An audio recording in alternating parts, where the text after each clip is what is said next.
Assalamualaikum warahmatullahi wabarakatuh.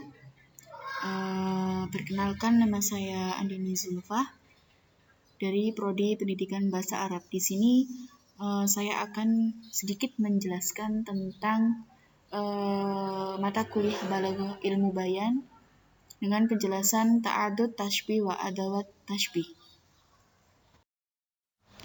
Ada 3 pembahasan di sini. Yang pertama adalah fi taqsim Fit tashbih bi'tibari ta'adud huma. Yang kedua adalah fi taqsim tashbih bi'tibari wajhus syibah. Dan yang ketiga fi adawati tashbih. Pertama adalah tentang pembagian tashbih dilihat dari segi ta'adud. Ada 4 pembagiannya. Yang pertama adalah tashbih malfuf, yang kedua tashbih mafruq, yang ketiga tashbih tasbiyah, dan yang keempat adalah tashbih jamak. Yang pertama adalah tashbih malfuf. Yang di sini dalam penjelasannya adalah yakni mengumpulkan musyabah dan musyabah bih. Gambarannya adalah pertama mengemukakan beberapa musyabah, lalu selanjutnya menghadirkan beberapa musyabah bih. Di sini contohnya adalah qulubul insani latifatan wa qaswatan fid dunya mithlu dahabin wa hajarin. Ya, artinya hati-hati manusia yang lembut dan keras di dalam dunia itu seperti emas dan batu. Jadi dalam musyabah bihnya itu ada 2 kata yang saling berkesinambungan. Tashbih mafruq, yakni mengumpulkan setiap musyabah bersama musyabah bih. Contohnya adalah harokataka kasariki wal fa'ronu kal gozlani fi surqati, yang artinya gerak-gerikmu seperti maling, tikus seperti kancil saat mencuri. Jadi kita kumpulkan musyabahnya dulu bersamaan dengan datanya musyabah bih. Yang di sini musyabah bihnya adalah seperti maling itu dan mencuri, seperti kancil. Lanjut, pembahasan ketiga adalah tashbih taswiyah, yakni musyabahnya banyak dan musyabah bihnya hanya 1. Contohnya adalah fa'laka walau nubasyaraka kallayali fid dhulumati, yang artinya perbuatanmu dan warna kulitmu bagaikan malam dalam gelapnya. Jadi musyabahnya itu adalah fa'alaka walau nubasyaraka, kalau musyabah bihnya adalah layali atau malam. Yang keempat ada tashbih jamak, yakni musyabah bihnya banyak dan musyabahnya hanya 1.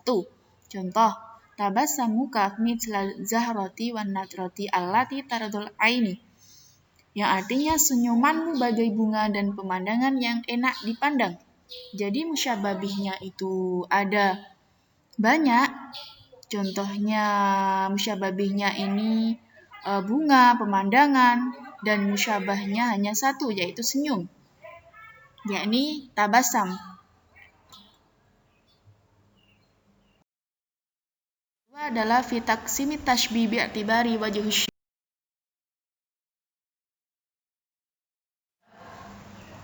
Ada 3 pembagian. Yang pertama adalah tersusun atau tidaknya. 2 pembagian, tamsil dan ghairu tamsil. Dan yang kedua adalah disebutkan atau tidaknya, yang terdiri dari mujmal dan mufassal. Dan yang ketiga ada jelas atau tidaknya.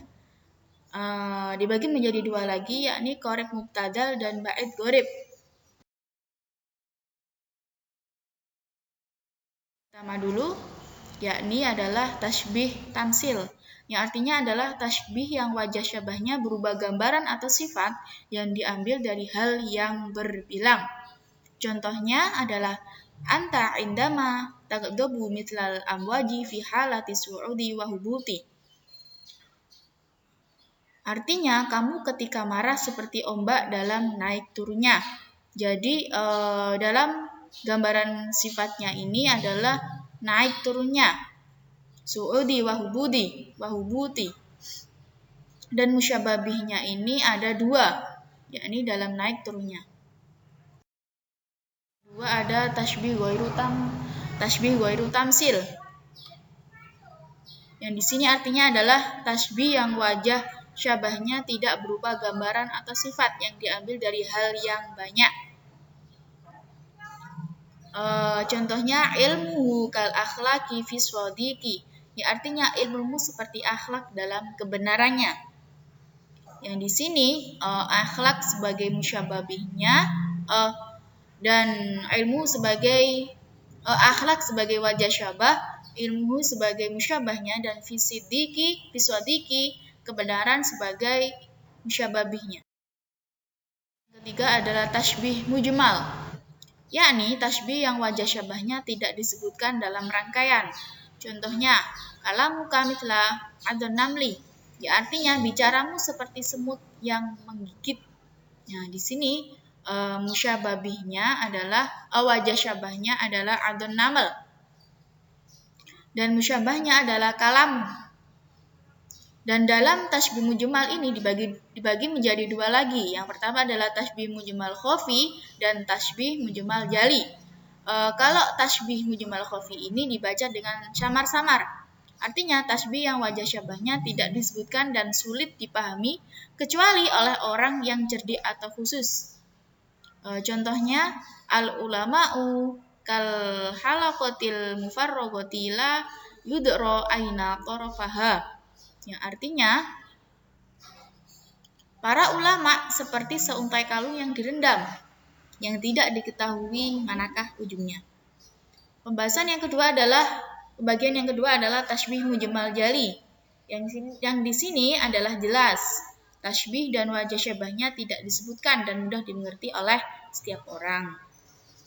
Jadi semuanya dimengerti oleh setiap orang, mudah dipahami. Contohnya adalah lisanuhu kasaifi, mulutnya seperti pedang dalam hal berbicara. Artinya kan mulut itu seperti pedang yang kalau kita berbicara itu bisa memotong ataupun bisa berbalik kepada diri kita sendiri. Pembahasan selanjutnya adalah tasbih munfasol, yang di sini artinya adalah tasbih yang wajah syabahnya disebutkan dalam rangkaiannya.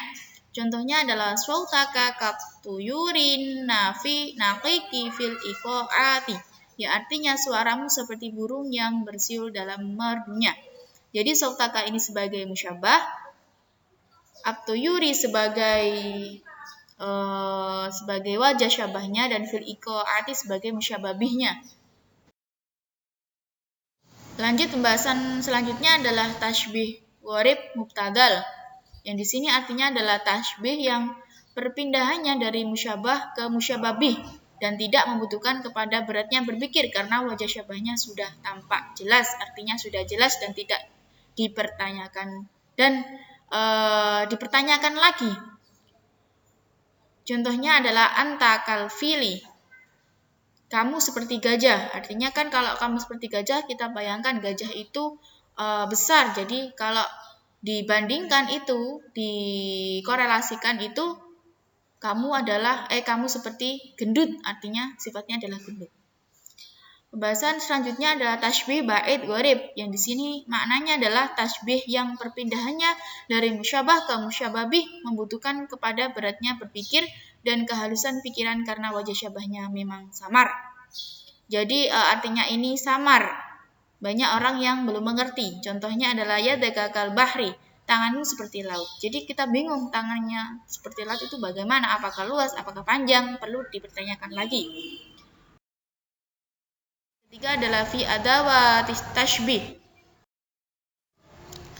Ada tashbih adalah kata yang dipergunakan untuk menyambung letak kesamaan antara musyabah dan musyababih. Ada tashbih dapat berupa huruf, isim maupun fi'il. Jadi ada tashbih ada 3 pembagian. Yang pertama huruf, isim, dan fi'il. Kalau dari segi huruf ada 2 pembagian lagi. Yang pertama adalah kaf dan ka'anna. Contoh yang pertama adalah kaf. Qalbuhu kal qutni fil hulti. Artinya hatinya bagaikan kapas pada kelembutannya. Kaf itu sebagai adawat tashbih. Selanjutnya contoh ka'anna. Ka'anna zaidan muhitun fil karomi.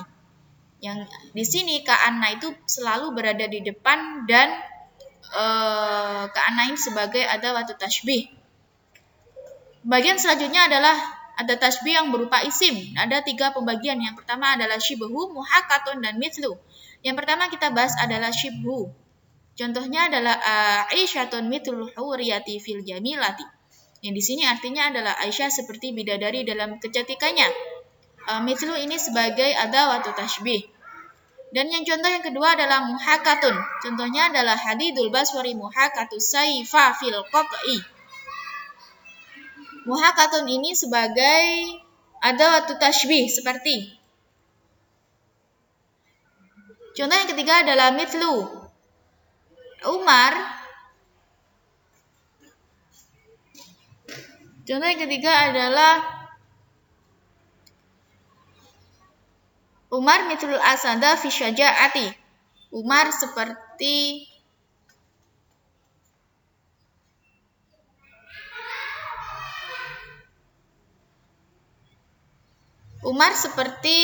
singa dalam keberaniannya.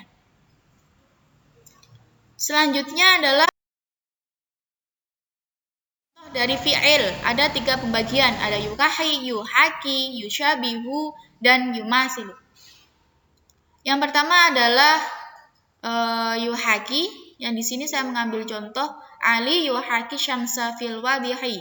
Yuhaki sebagai adawat tashbih, yaitu seperti. Kalau contoh dari yushabihu adalah Khalidun yushabihul bakhra fil jawadi. Yushabihu sebagai adawat tashbih seperti. Contoh yang ketiga adalah yumasilu. Contohnya Fatimatu yumasilul wardata, Fatimatun tumasilul wardata fil jamilati. Perlu diketahui bahwa ketika fi'il ini, ketika subjeknya atau musyabahnya ini mudakar, maka juga fi'ilnya ikut mudakar. Adawat tashbihnya ikut mudakar. Kalau musyabahnya ini atau subjeknya ini mu'annas, maka adawat tashbihnya itu juga mu'annas. Jadi mengikuti depannya. Saya kurang lebihnya mohon maaf. Wallahul muwaffiq ila aqwamit thoriq. Wassalamualaikum warahmatullahi wabarakatuh.